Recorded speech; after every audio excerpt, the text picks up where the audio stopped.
Hey there guys, Dunsey here, and welcome back to my Zeta Nuzlocke.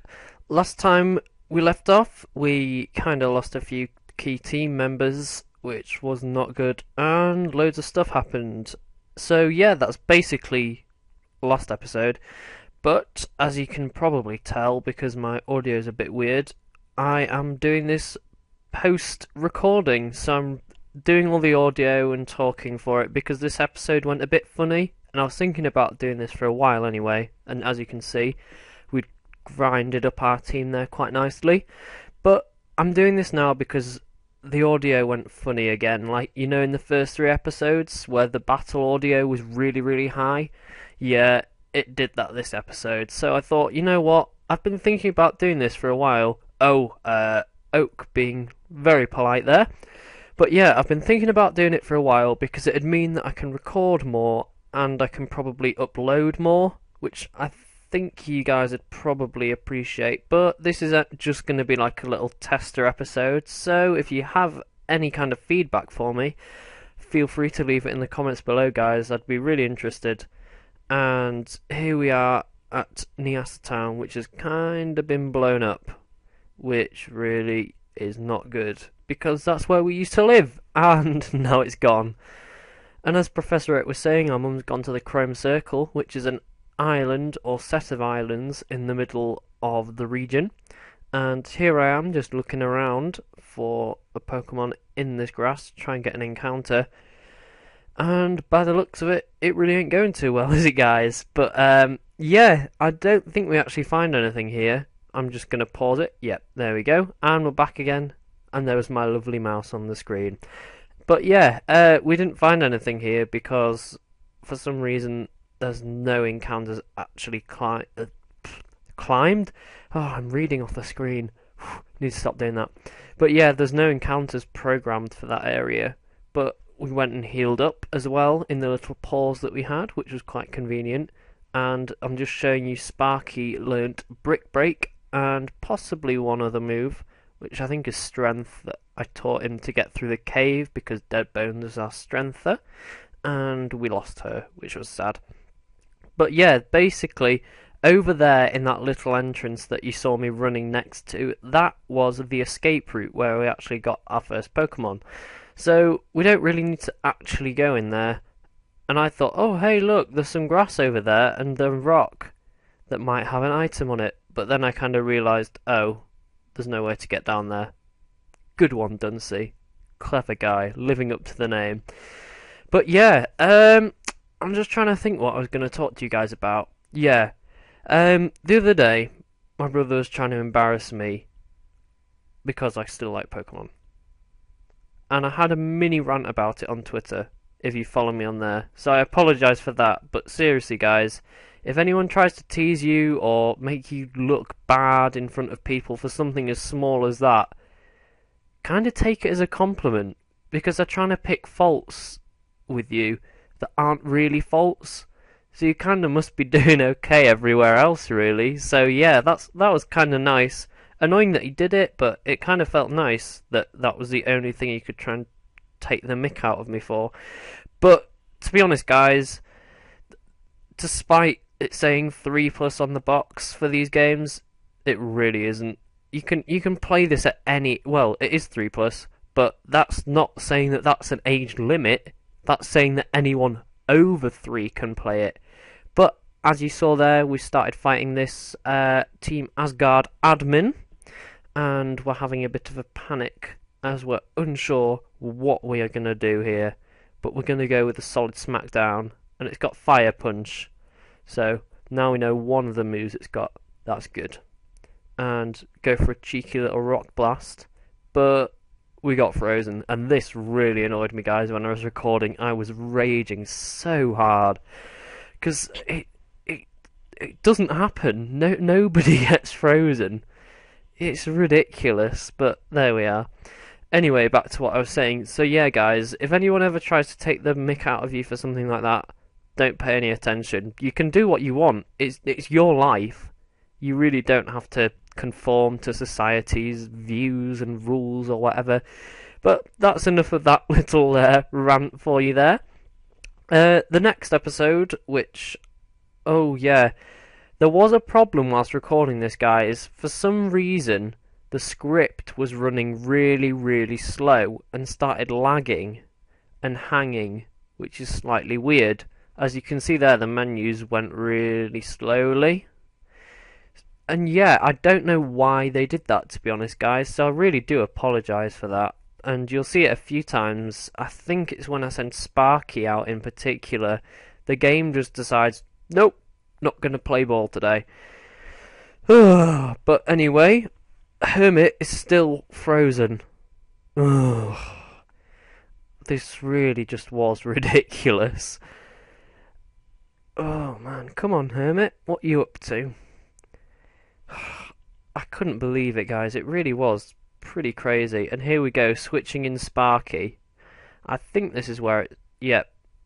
See, like now, guys, it freezes and the screen will shift slightly to... There you are. You've got a slight little ring around the left and top of the screen. For some reason, the script did keep hanging. And, annoyingly, we had to restart the battle. His Elekid, full health. Hermit, still frozen. I couldn't believe it. It really just... Ugh. But there we are. Never mind. We can do this. But what else was I going to talk about? I think I was going to talk about X and Y. Yes.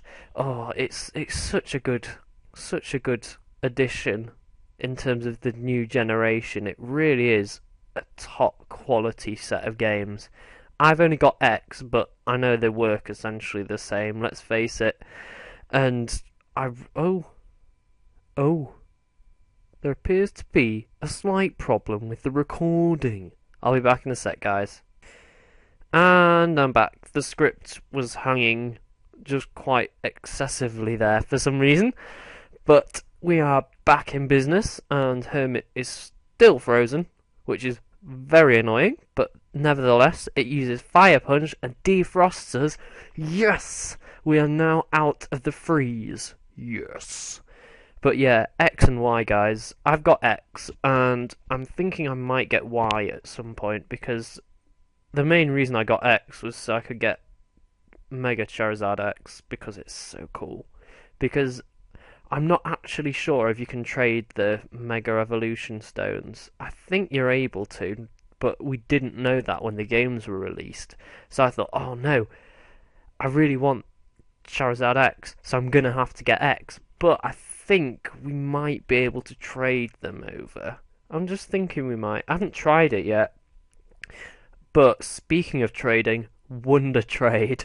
Oh, I have a feeling this thing's going to be quite interesting because it gets filled with so many bad things. Like, I'm not saying that the Pokemon are bad, but in terms of like level 3s, like things people are catching on the first route they're trying to trade, and then other people are actually trying to get something good that they can use. I mean, I've had some really weird stuff, like I had a level 1 Wobbuffet, which is kind of weird because it's not a basic Pokemon. It's actually a first stage, if that kind of makes sense. Like, there's Wynot and then Wobbuffet, so that confused me. But I have had some pretty good stuff already. I mean, I've had a Jigglypuff, which was level 49, I think, and a Ditto, which is level 48, and script hanging again. But we should be back in business. Here we go. And yeah, you can see Sparky there quite nicely, just sitting solid. Annoyingly got intimidated, and I'm using him as a physical attacker because he's got Brick Break and Strength, which are kind of crucial. And that tried to use Ice Fang. I was glad that didn't hit because it would have been so annoying. Oh, but there we are. And then I try out Strength to see how that does, and we get a crit. That was just unbelievably lucky there. And we staticked it as well. So I was rather happy with myself. Well, with Sparky actually, but you know what I mean, guys. But X and Y is just incredible. Good job, Sparky. Level 23. I need to pay more attention to what's actually going on the screen. But we beat Team Asgard's Thor, and apparently they're undefeatable, but I kind of just defeated you anyway. So, you know, there we go. And the Time Caller is going to revive his Pokemon. oh, that ain't good. But luckily, we don't have to fight again because Wilson of the Elite Four arrives.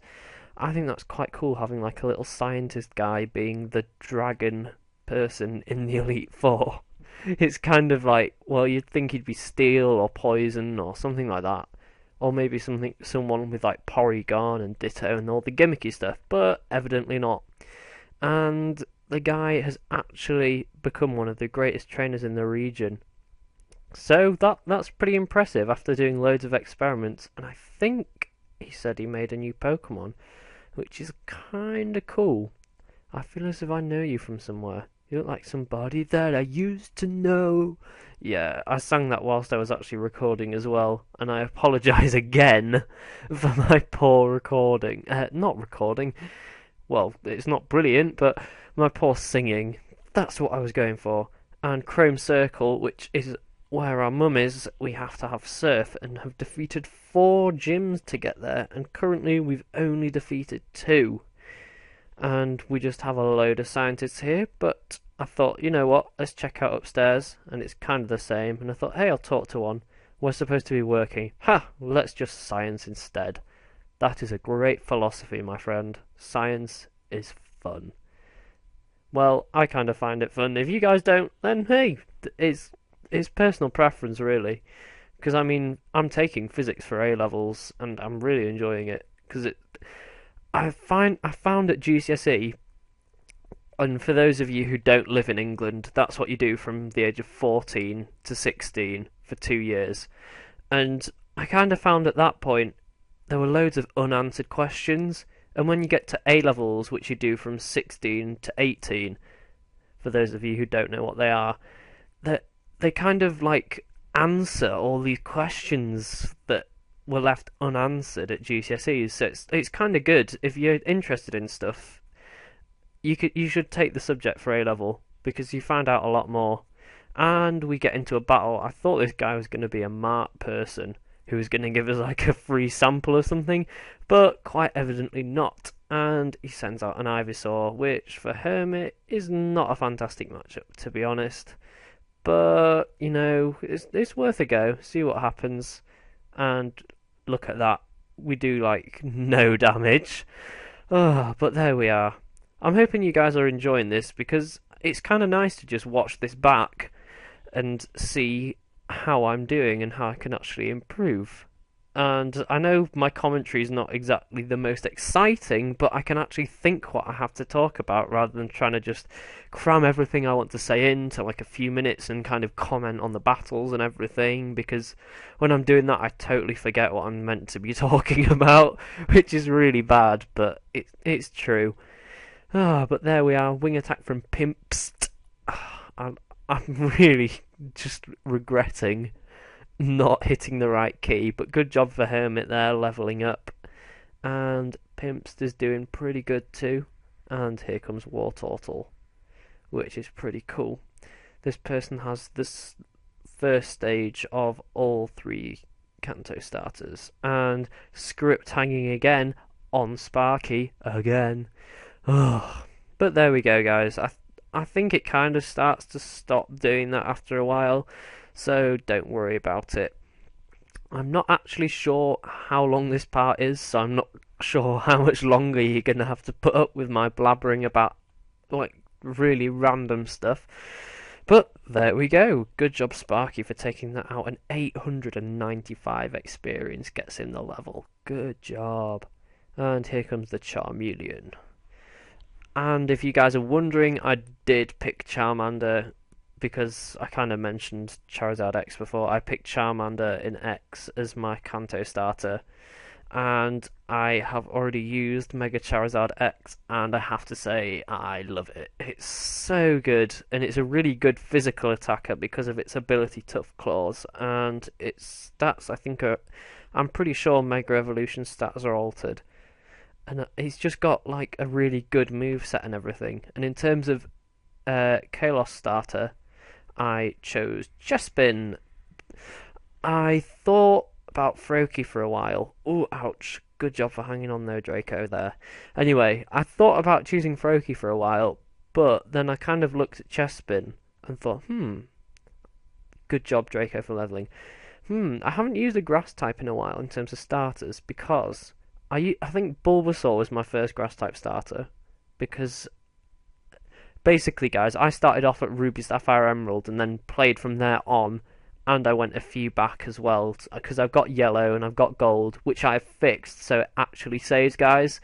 And if any of you aren't sure how to do that, I can do a tutorial on how to fix it if anyone would be interested, or I can just private message you a link to another video that shows you how to do it, because I mean it's such a great game, and I know they brought out Heart Gold and Soul Silver, but playing the original it feels so cool and it's really nostalgic. I've just got it here next to me actually, and it's such a nice cartridge game. It really is a shame that they all stopped working. But yeah, Chespin was my grass starter that I haven't used in terms of where am I going? Yeah, I used Bulbasaur as my first grass type starter because I went with Mudkip in Ruby, Sapphire, Emerald.